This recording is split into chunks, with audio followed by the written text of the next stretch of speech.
అలవి కాని అనురాగం, వెలకట్టలేని ప్రేమభావం, హద్దుల్లేని క్షమాశీలం. వెరసి నవజాత శిశువుకు తొలి దైవం అమ్మ.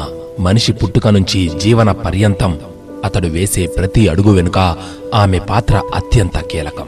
కోమలత, త్యాగం, సేవ, సహనశీలత, శ్రద్ధలకు మారుపేరైన ఆమె తన ఆలనతో పాలనతో అలవోకగా బిడ్డను ఎంతో ఉన్నతంగా తీర్చిదిద్దగలిగిన మహాశిల్పి. శైశవ బాల్యాల్లో చిన్నారులకు తల్లితోనే ఎక్కువ అనుబంధం ఉంటుంది. ఆ దశలో అందే తల్లి పాలన, ప్రేరణలే వారి వ్యక్తిత్వ వికాసానికి పునాది. అందుకే ప్రతి ఒక్కరి జీవితంలో మొదటి 5 సంవత్సరాలు చాలా విలువైనవి అంటారు మనస్తత్వవేత్తలు.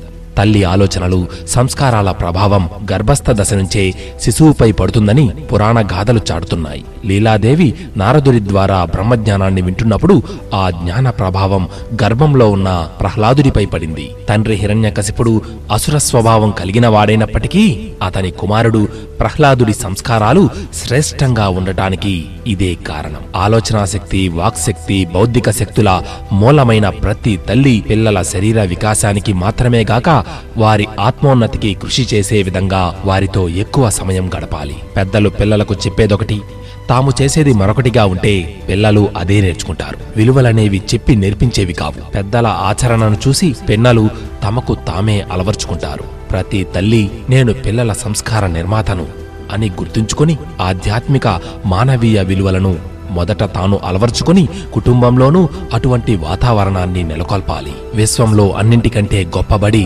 అమ్మఒడి.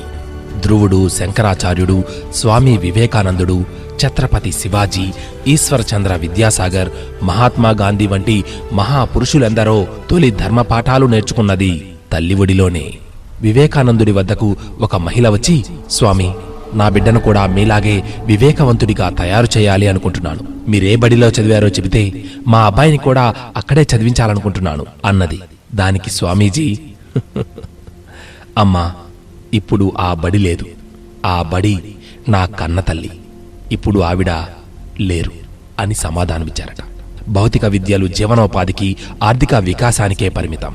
ఆధ్యాత్మిక విలువల ఆధారిత విద్యతోనే జీవన ఔన్నత్యం పెరిగి ఆదర్శవంతమైన పౌరుల నిర్మాణం సాధ్యపడుతుంది. ఆధునిక విద్య పేరుతో అంతర్జాలం, వాట్సాప్లలో పాఠాలు చదువుకుంటున్న నేటి రోజుల్లో ర్యాంకులకు, మార్కులకే పరిమితమవుతున్నాయి నేటి పసి హృదయాలు. పిల్లలు విలువలు, వికాసం లేని అనాగరికులుగా, సమస్యలను సామరస్యంగా ఎదుర్కోలేని అసమర్థులుగా మారడం వెనుక ఎవరి పాత్ర ఎంతనేది ఎవరికి వారే ఆలోచించుకోవలసిన తరుణమిది.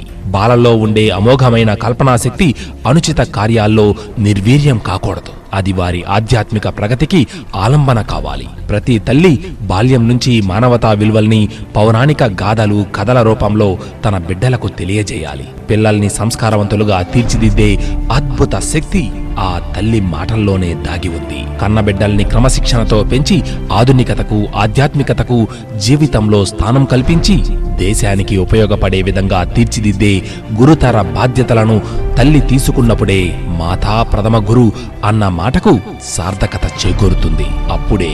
అప్పుడే వందే మాతరం అన్న నినాదం విశ్వవిఖ్యాతమవుతుంది. మాతృదేవోభవ, ఇది అక్షర సత్యం.